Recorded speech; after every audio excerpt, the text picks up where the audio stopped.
जब मैं मथुरा के इलाके में तकरीर कर रहा था, सुन्नी सुभान अल्लाह कह रहा था, बगल में चंद पंडित बैठे मुस्कुरा रहे थे। मैंने तकरीर के बाद कहा, मैंने ओ बाबा जी आप क्यों मुस्कुरा रहे हैं? उन्होंने कहा, यार चतुर्वेदी साहब हम क्या बताएं, तुम इनसे सुभान अल्लाह कहलवा रहे हो, हम हर रात सोने से पहले और जगने के बाद अपनी बिस्तर पे सुभान अल्लाह कहा करते हैं। सुभान अल्लाह, सुभान अल्लाह। हम हैरत में पड़ गए। हमने कहा, बाबा जी ऐसा कैसे हो सकता है? हमारा टावर इधर है, आपका टावर इधर है। क्या बात। हम सुभान अल्लाह कहते हैं क्योंकि हमने अपने आका का कलमा पढ़ा है। ये आपका टावर कैसे कनेक्ट हो जाता है?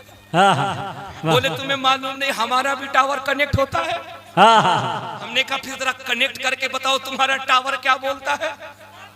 उन्होंने टावर कनेक्ट करके बोला, अब बोलो बारसोई वालों, हम बोले क्या बात। हम बोले, अब इतना धीमे बोलोगे तो हम कहां बोलेंगे? अगर सुन्नियों की तरह ललकार के बोलो तो हम पूरी दुनिया को बता दें, मेरे मुस्तफा के नाम पे सिर्फ सुन्नी नहीं बोलता है, जमीन पे बसने वाला चाहे वो किसी भी धर्म का इंसान हो, जबान खोलता है तो मोहम्मद की तारीफ करता है। सुभान अल्लाह। पूरा मजमा दिल लगा के बोल दो या रसूल अल्लाह। मैंने कहा, बाबा जी जरा टावर धराइए। टावर धरा के देखिए आपका फोन क्या बोलता है, आपका सेलुलर क्या बोलता है। उन्होंने कहा, हम टावर धराए, आपको मालूम नहीं, रात जब सोते हैं तो हम सुभान अल्लाह कहते हैं, जगते हैं तो सुभान अल्लाह कहते हैं। हमने कहा, कैसे कहते हैं? बोले हम नहीं बताएंगे। हमने कहा, बता दीजिए। बोले बताएंगे लेकिन वादा कीजिए किसी को मत बताइए। मैंने कहा, प्रॉमिस करता हूँ आप हमको बताइए, आपको नहीं बताएंगे, आपको छोड़कर पूरी दुनिया को बता देंगे। बोले बताइए। बोले बताते। मैंने कहा, बोलिए। बोले रात हम जब सोते हैं और सुबह जब जगते हैं तो हम एक मंत्र पढ़ते हैं। हमने कहा, कौन सा मंत्र पढ़ते हैं? वो बोले, हम जब सोते हैं जगते हैं तो मंत्र पढ़ते हैं, कृष्ण नारायण शांतम सुंदीवा सिंह जपू ला इलाहा इल्लल्लाह हरणे पापम ब्रह्मजम जन्म वैकुंठ प्राप्त हुई जपे नाम मोहम्मदम स्वाहा। सुभान अल्लाह, जरा जोर से जोर से जोर। सुभान अल्लाह, सुभान अल्लाह। हमने कहा, बाबा जी कौन सा टावर पकड़ा दिया? ये कौन सा टावर है? बोले यही तो टावर है जो मुस्तफा की तारीफ करता है। और यकीन जानो ये मेरे उलमा बैठे हैं मुस्कुरा रहे। अल्लाह इनके चेहरों की मुस्कुराहट, इनके चेहरों की नूरानियत को सलामत रखे। अल्लाह माशा आलम साहब के बोला, मैंने जब किताबों पे तहकीक शुरू की, ऋग्वेद पढ़ा, यजुर्वेद पढ़ा, अथर्ववेद पढ़ा, सामवेद पढ़ा, रामचरितमानस, एंगिली की, जीकिशी की, भगवत गीता, भगवत पुराण पढ़ा, इन तमाम किताबों पे जब मैंने स्टडी की अलीगढ़ यूनिवर्सिटी में, तो मैं इस नतीजे पे पहुंचा कि दुनिया की ये तमाम किताबें किताब बंद होने से पहले यही कह रही हैं, ये इस्लाम सीना बसीना न होता, खुदाई का ऐसा करीना न होता, ज़मीं आसमां चाँद सूरज सितारे मोहम्मद न होते तो कुछ भी न होता। सुभान अल्लाह, सुभान अल्लाह, अल्लाह अकबर, अल्लाह या रसूल अल्लाह। जिंदाबाद, जिंदाबाद, ताज़ुल शरिया, ताज़ुल आला हजरत आला। वाह वाह वाह, सुभान अल्लाह, या रसूल अल्लाह, या रसूल अल्लाह। वाह क्या बात है। उलमा को सलामत रखे। क्या नारा लगाओ, क्या जवाब दिया आपने। सुभान अल्लाह। ये बेटा ऐसे नारा का जवाब दे रहा है और ये हाथ मुस्तफा करीम के सदक़े में है, तो जरा अपना हाथ उठाकर अपने आका को पुकारिए, लब्बैक या रसूल अल्लाह। सुन्नियों सुन्नियों सुन्नियों, ये आवाज कमजोर नहीं होनी चाहिए, ये आवाज कमजोर नहीं होनी चाहिए। मेरा एक जुमला याद करो, हमारे कायद ने, हमारे रहनुमा ने, मुहाफिज़े नामूस रिसालत ने ये नारा नौजवानों के दरमियान लगा करके बता दिया है कि नामूस रिसालत के पहरेदार, नामूस रिसालत के मुहाफिज आते रहेंगे, जाते रहेंगे। दुनिया छोड़ भी दे तो क्या हुआ, गुलाम जाएगा लेकिन आका के नाम का नारा हमेशा जिंदा रहेगा। अल्लाह सलामत रखे। जरा मुस्तफा के नामूस की सदा को बुलंद करो और पूरा मजमा हाथ उठा के कह दो, लब्बैक या रसूल अल्लाह। जिनकी जिंदगियों पर मुस्तफा का एहसान है, जिनकी जिंदगियों पर मुस्तफा का फैजान है, जिनका अकीदा ये है जमीन का बिछौना मुस्तफा के लिए है, जिनका अकीदा ये है आसमान का सामियाना मुस्तफा के लिए है, जिनका अकीदा ये है चांद की चांदनी मुस्तफा के लिए है, जिनका अकीदा ये है सितारों का कुमकुमा मुस्तफा के लिए है, जिनका अकीदा ये है समंदर की सैलानी मुस्तफा के लिए है, जिनका अकीदा ये है मौजों की तगयानी मुस्तफा के लिए है, जिनका अकीदा ये है ये पूरे ब्रह्मांड, पूरे कायनात की तख्लीक मुस्तफा के लिए है। बस वही सुन्नी हाथ उठा के कह दे, लब्बैक या रसूल अल्लाह। अल्लाह सलामत रखे, अल्लाह सलामत रखे। अपने आका नाम का विर्द करो, फिर अकीदत से लब्बैक। अब एक शेर सुनो, एक शेर सुनो, एक शेर सुनो। अब मुझे कहने की जरूरत नहीं पड़ेगी, हमारा सुन्नी बोलेगा, हमारा मजमा बोलेगा। सुनो, अल्लामा शाह आलम साहब ने, इन उलमा ने इस जलसे को क्यों सजाया है। जलसे दस्तारबंदी है ना, ये तो जलसे के जरिए से हो जाएगा। जलसे दस्तारबंदी है ना, ये तो जलसा हुआ तो हो जाएगा। उलमा को बुलाया गया है ना, अगर जलसा है तो उलमा आएंगे। आपको बुलाया गया है ना, जलसा है तो आप आ ही जाएंगे। तो फिर मकसद क्या है। तो अल्लामा शाह आलम साहब किबला और ये पूरे उलमा ये कहेंगे, हमने जलसे को इसलिए सजाया है, इसलिए सजाया है, रहमतो नूर की हर सिमत घटा छाई है। हमने जलसे को इसलिए सजाया है, रहमतो नूर की हर सिमत घटा छाई है, जश्न सरकार में जन्नत ही उतर आई है। रहमतो नूर की हर सिमत घटा छाई है, जश्न सरकार में जन्नत ही उतर आई है। और मेरा अगला शेर और आपकी आवाज, या रसूल अल्लाह, जब भी कुरान को खोला है तिलावत के लिए, मुझको सरकार की सूरत ही नजर आई है। जब भी कुरान को खोला है तिलावत के लिए, मुझको सरकार की सूरत ही नजर आई है। ए सुन्नियों, यहाँ इतने कसीर तादाद में बैठे हो, अपने आप को कभी तन्हा मत समझना, अपने आप को कभी बेबस मत समझना, अपने आप को कभी अकेला मत समझना, अपने आप को कभी लाचार मत समझना, अपने आप को कभी लावारिस मत समझना। इसलिए कि हमारे पास जो किताब है, ये कोई मामूली किताब नहीं है। अल्लाह की इज्जत की कसम, जिस किताब को हम अपने सीनों में बसाते हैं, जिस किताब को हम अपने घरों में रखते हैं, ये किताब सिर्फ हमारे बाप दादाओं को बख्शवाने के लिए नहीं आई है। ये किताब सिर्फ 40वें के लिए नहीं आई है। ये किताब सिर्फ 10वें के लिए नहीं आई है। ये किताब सिर्फ 20वां पढ़ने के लिए नहीं आई है। तो आप कहिएगा चतुर्वेदी साहब, फिर ये किताब क्यों आई है। मैं कहूंगा तारीख पढ़ो तो पता चलेगा। जहां इस किताब के पढ़ने से गुनाह बख्शे जाते हैं, जहां इस किताब के पढ़ने से मुर्दों का कब्र बुक्का नूर हो जाता है, जहां इस किताब को पढ़ने से बीमारी दूर हो जाती है, जहां इस किताब को पढ़ने से शिफाओं का आदान प्रदान हो जाता है, जहां इस किताब को पढ़ने से शयातीन दूर भागते हैं, वही एक अंग्रेज कहता है, because I am interested in the establishment of the peace of the town. वो कहता है, दुनिया का अगर सबसे बड़ा डॉक्टर, सबसे बड़ा इंजीनियर, सबसे बड़ा फिलोसोफर, सबसे बड़ा साइंटिस्ट बनना है, तो तुम्हें सबसे पहले कुरान पाक की तिलावत करनी पड़ेगी। वो कहता है कि सबसे पहले तुम्हें कुरान की तिलावत करनी पड़ेगी। मैं अपने उलमा की बारगाह में अदब के साथ गुजारिश करूंगा, मैं आपको हुक्म तो नहीं दे सकता हूं, लेकिन दस्तबस्त आपके कदमों को बोसा दे के कह सकता हूं, मजमा आपका है, जलसा आपका है। अगर आप बोलेंगे तो आपको देख करके ये मजमा खुद ब खुद बोलता हुआ नजर आए। हो सके तो मेंबर शरीफ पे आप बैठे हैं, थोड़ा सा अपना हक अदा कर दीजिए। आपकी दुआएं अगर फकीर को मिल जाए तो इंशाअल्लाह ये जलसा थोड़ी देर के बाद ऐसा लगेगा, ये जलसा इस इलाके में नहीं, तसव्वुरात में मुस्तफा के शहर गुंबद खिजरा के करीब हो रहा है। अल्लाह सलामत रखे आपके जज्बे को। मैंने अभी अर्ज किया ना, ये किताब सिर्फ हमारे बख्शिश के लिए नहीं आया है, ये किताब सिर्फ कुरान, ये किताब सिर्फ हमारे मुर्दों को बख्शवाने के लिए नहीं आया है। हाँ, ये किताब मुर्दों को बख्शवाता भी है। हाँ, ये किताब हमारे घरों में बरकतें भी लाता है। हाँ, ये किताब हमारे मसले भी हल फरमाता है। हाँ, यही किताब है जिसको पढ़ने से घर की बलाएं दूर हो जाती हैं। हाँ, यही किताब है जिसकी तिलावत से मुर्दा दिल के अंदर नूर पैदा हो जाता है। लेकिन जनाब जरा पूछिए इस किताब से, एक किताब तेरे आने का मकसद क्या है। एक कुरान तेरे आने का मकसद क्या है। तो कुरान कहता मेरे आने का एक मकसद ये भी है कि इस अंधकार दुनिया को हिदायत का रास्ता दिखाया जाए। किताब कहती है ए लोगों, मेरे नुजूल का एक मकसद ये भी है कि जो बंदे अपने असल रब को भूल चुके हैं, हम उसे उसके सही रब तक पहुंचाने का रास्ता दिखाते। अगर पूरा मजमा बेदार है तो एक बड़ी प्यारी बात बताने लगा हूं। इजाजत है? इजाजत? तो पूरा मजमा हाथ उठा के कह दो लब्बैक या रसूल अल्लाह। ऐसे नहीं, ऐसे नहीं, जज्बा वही रहना चाहिए जो मुहाफिज़े नामूस रिसालत ने लगवाया। जज्बा वही होना चाहिए, लब्बैक या रसूल अल्लाह। तुम बताओ सुन्नियो, तुम बताओ, रहती दुनिया तक जमीन का निजाम बदल सकता है, लेकिन मोहम्मद के गुलामों का अंदाज नहीं बदल सकता है। हम कल भी मुस्तफा के लिए बने थे, आज भी मुस्तफा के लिए बने हैं, और इंशाअल्लाह मरते दम तक अपने मुस्तफा के लिए ही रहेंगे। आका करीम की नामूस पे जब जब जरूरत पड़ेगी हम अपने घरों से भी निकलेंगे, अपनी आवाज को भी बुलंद करेंगे। सुन्नियों, जहां बोलना चाहिए वहां नहीं बोलते हो तो नुकसान होता है, जहां बोलना चाहिए वहां बोलोगे तो अच्छा लगेगा। आपको पता है, आप जलसों में आते हैं, बोलते हैं, चले जाते हैं, आपको लगता होगा यार 1-2 घंटे बोलने से क्या फायदा। आपको मालूम नहीं, सोशल मीडिया पर जब आपको तहकीक की जाती है, सोशल मीडिया पर जब आपको रिसर्च किया जाता है। मैं दिल्ली में एक बहुत बड़े विद्वान से मिला, बड़े बड़े बड़े महात्मा थे। जब वो मुझसे मिले तो कहने लगे, चतुर्वेदी साहब यार हम जब किसी मुसलमान को, उलमा भी तवज्जो दे, उलमा भी तवज्जो दे।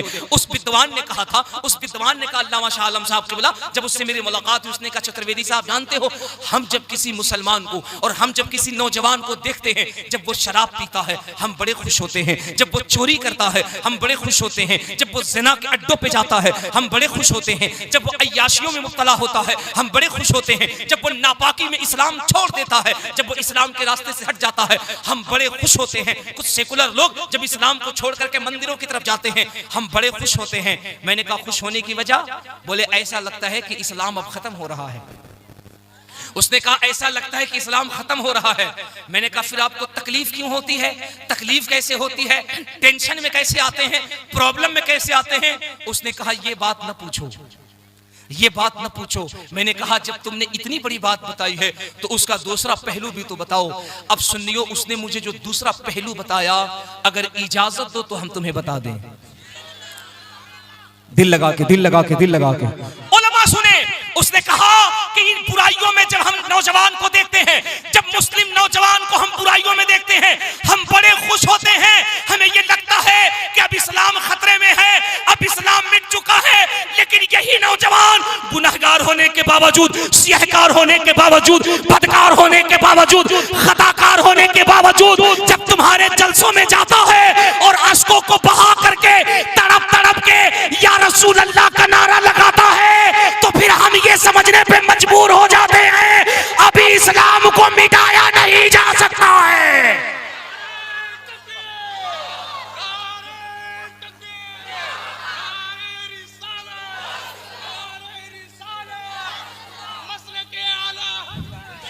मसले के आला हजरत अल्लामा व मौलाना मुबारक हुसैन साहब मुख्तार दो आलम कॉन्फ्रेंस सरजमीने पोखरिया रसूलपुर और लोधगा, नारे तकबीर, नारे रिसालत।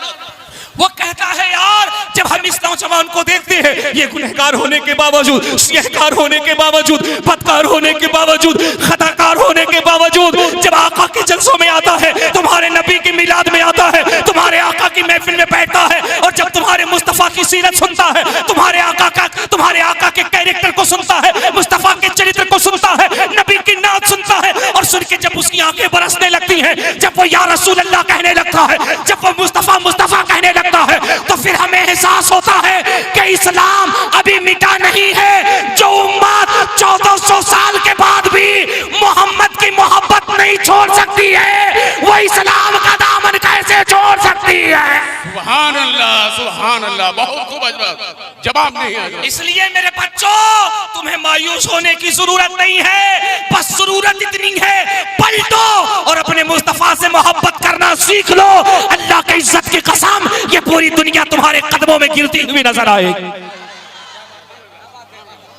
पलटो तो सही, पलटो तो, और पलट करके अपने आका से प्यार तो करो। सुभान अल्लाह, करने का सबसे अनोखा तरीका है यार, पहले तुम कुरान से प्यार करो।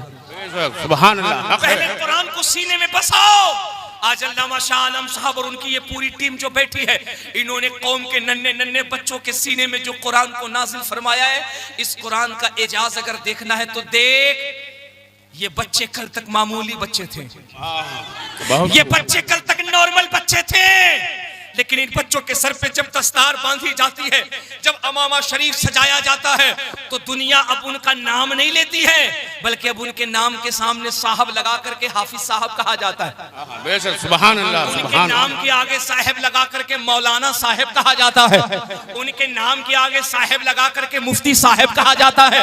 एक अंग्रेज मुझसे मिल गया, उसने कहा ये साहब कैसे बन गए? हमने तो सुना है कि जो 5 साल PhD करे उसे डॉक्टर साहब कहते हैं, जो 3 साल साल CPSC करे उसे इंजीनियर साहब कहते हैं, जो 5 साल IAS करे उसे SP साहब कहते हैं, जो IPS करे उसे DM साहब कहते हैं, जो मेहनत करे उसे कलेक्टर साहब कहते हैं, उसे मजिस्ट्रेट साहब कहते हैं। ये साहब होते हैं। मैंने कहा बात यही तो समझने की है। अंग्रेज ये 5 साल 10 साल 15 साल मेहनत करता है, इसे डिग्री मिलती है, तुम इसे डॉक्टर साहब कहते हो, इंजीनियर साहब कहते हो, इसे मिनिस्टर साहब कहते हो, इसे DM साहब कहते हो। उसने कहा हाँ। अब मैंने कहा जब ये रिटायर हो जाए तब, बहुत खूब। मैंने कहा जब ये 30 40 50 साल के बाद रिटायर हो जाए साहब, बिल्वो हुजूर से खुजूर हो जाता है। बहुत खूब। फिर उसे कोई साहब नहीं कहता है। मैंने कहा फिर उसकी हालत क्या होती है? बोले कल तक जो DM साहब से डरता था, SP साहब से डरता था, जब वो रिटायर होके बस्ती में आते हैं तो उसी के सामने सीना चौड़ा करके चलता है। वो कहता है जब पद पे थे तो बहुत सैल्यूट करवाते थे, सलाम करवाते थे, प्रणाम करवाते थे, वंदना करवाते थे, नमस्कार नमस्ते करवाते थे। अब बोलो क्या हाल है? बोलो सही है कि नहीं? मैंने कहा देखो ये है दुनिया के डिग्री की अहमियत, और आओ हम तुम्हें एक मुस्तफा के गुलाम की अहमियत दिखाते हैं। हम तुम्हें आका के गुलाम की अहमियत दिखाते हैं। उसने कहा क्या? मैंने कहा अपने जलसों में, अपनी महफिलों में, अपने कॉन्फ्रेंस में तुमने भी एक साहिब बनाया, लेकिन 50 साल के बाद वैल्यू खत्म हो गया, वकार खत्म हो गया, ओहदा खत्म हो गया, इज्जत खत्म हो गई। लेकिन देख हमने भी अपने जलसों में साहिब बनाया है। किसी को हाफिज साहब बनाया, किसी को कारी साहब बनाया, किसी को मौलाना साहब बनाया, किसी को मुफ्ती साहब बनाया। बोले इनकी एक्सपायरी कब होती है, इनकी वैलिडिटी कब खत्म होती है, इनका वैल्यू कब खत्म होता है? मैंने कहा मेरी डिग्री में यही तो खासियत है, ये खत्म नहीं होती है, ये जैसे जैसे बूढ़ा होता है वैसे वैसे इज्जत बढ़ती चली जाती है।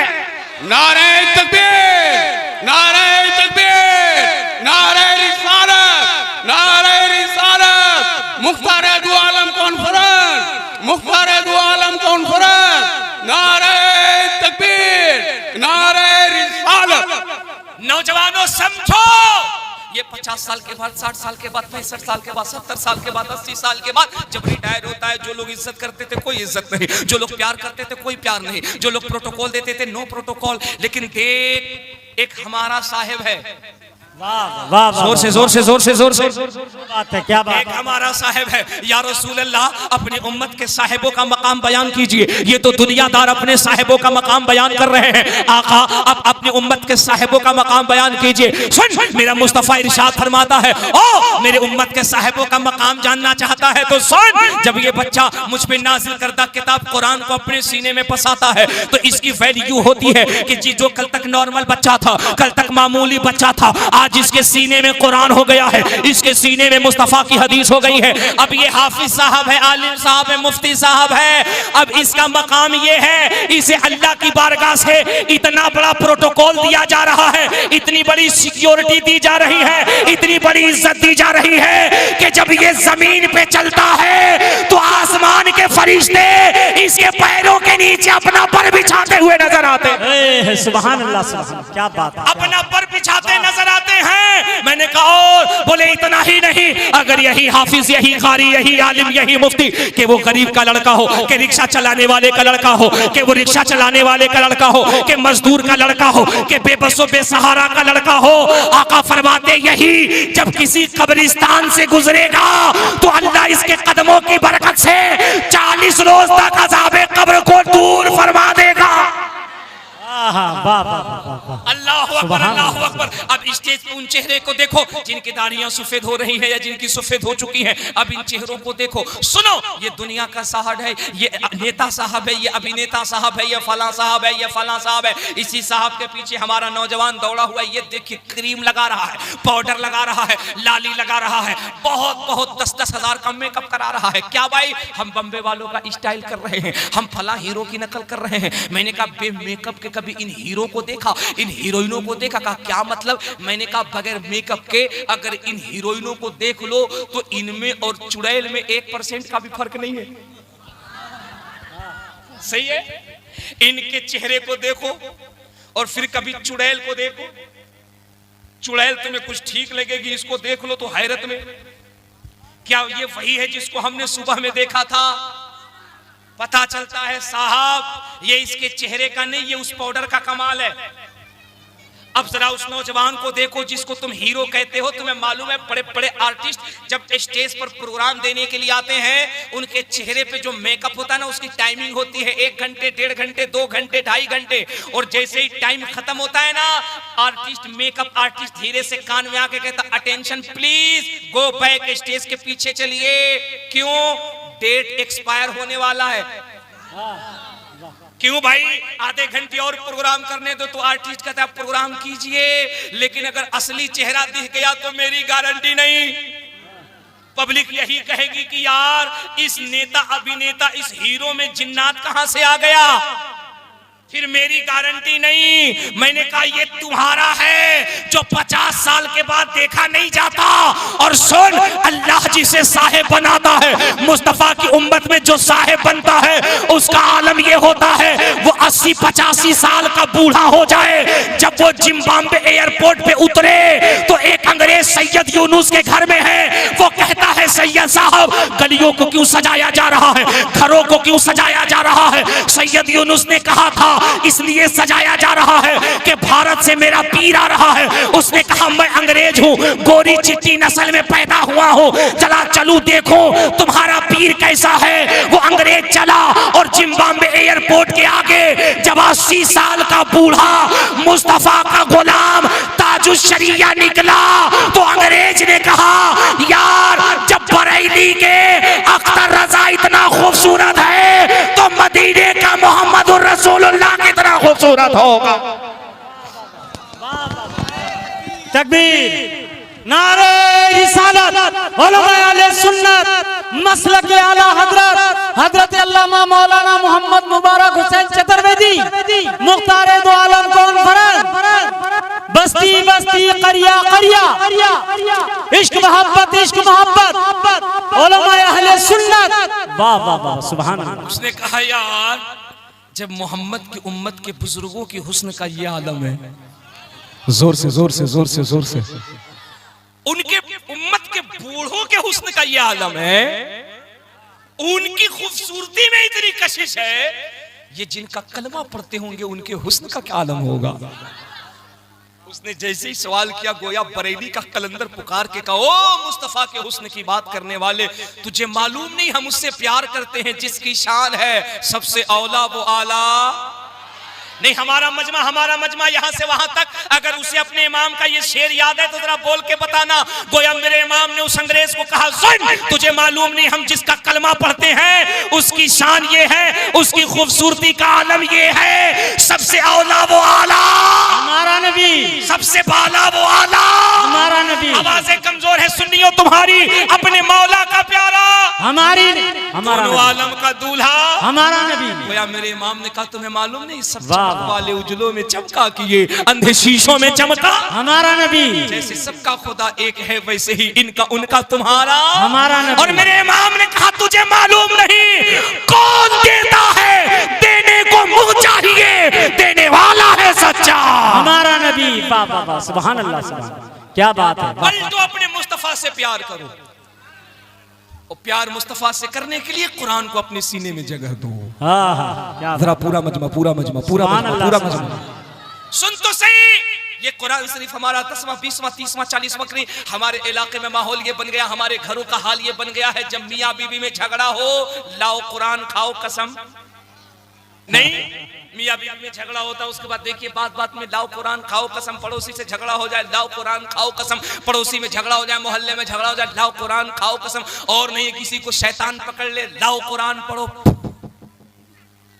सही है, हम कुरान इसी के लिए रखते हैं, कुरान जुज़दान में लपेटा हुआ है, धूल बैठे हुए हैं, कोई पूछने वाला नहीं। जब 10वां 20वां 40वां फिर हम कुरान पढ़ते हैं। लेकिन सुन सुन सुन पारसोई अतराफ जवानी पे रहने वाले सीमांचल का कयूर सुन्नी सुन, तेरे कुरान का क्या आलम है, तेरे कुरान की क्या शान है। यूसुफ योहाना जिसके पल्ले से गेंद निकलता था दुनिया की आंखें चुंधिया जाती थी, दुनिया की आंखें चुंधिया जाती थी। इतना बड़ा क्रिकेटर दुनिया में उसके लाखों करोड़ों फॉलोवर्स है। सुन वो कहता है because I am interested in the establishment of the peace of the town of the Muslim. वो कहता यार इस सीने के अंदर इतनी तकलीफ है, इतना दर्द है, इतनी परेशानी है, इतनी टीस है, इतना पेन है, ये दर्द खत्म नहीं होता, बीमारी दूर नहीं होती है, परेशानी दूर नहीं होती। वो कहता मैं क्रिश्चियन हूँ, सलीबी हूँ, मुसलमान नहीं हूँ। वो कहता मैं दुनिया के कोने कोने में गया, बड़े बड़े हार्ट स्पेशलिस्ट को दिखाया, बड़े बड़े डॉक्टर को दिखाया। मैंने कहा यार मेरे सीने में जो तकलीफ है, जो बीमारी है, जो दर्द है, इसका कोई इलाज कर दो, इसका कोई रास्ता निकाल दो, इसका कोई मदावा तो होगा। दुनिया के तमाम डॉक्टरों ने एक ही जबान में कहा था not interested in the problem.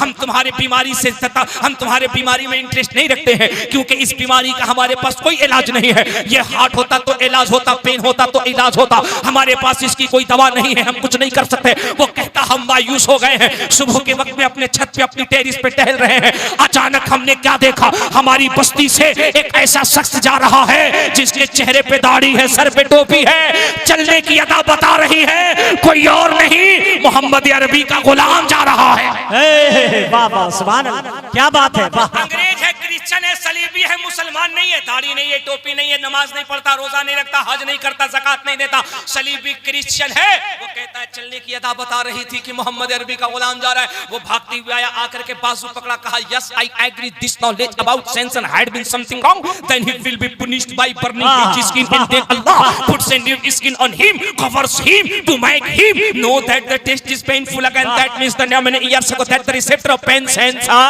वाह वाह सुभान अल्लाह, सुभान अल्लाह, जोर से जोर से जोर से सुभान अल्लाह, सुभान अल्लाह। पूरा मजमा हाथ उठाओ, अपने आका को पुकारो और दिल लगा के कह दो लब्बैक या रसूल अल्लाह, लब्बैक या रसूल अल्लाह। यार अगर ये गुफ्तगू, ये बातें कसम खुदा की कहीं मैंने अयोध्या में, मथुरा में, वृंदावन में मैंने बताया होता तो तुमसे कहीं ज्यादा हमारे महाराज जी लोग झूम के सुभान अल्लाह कहते। सुभान अल्लाह, सुभान। तुम कैसे सुन्नी हो यार, इससे ज्यादा तो हम जब चाहे अपने महाराज जी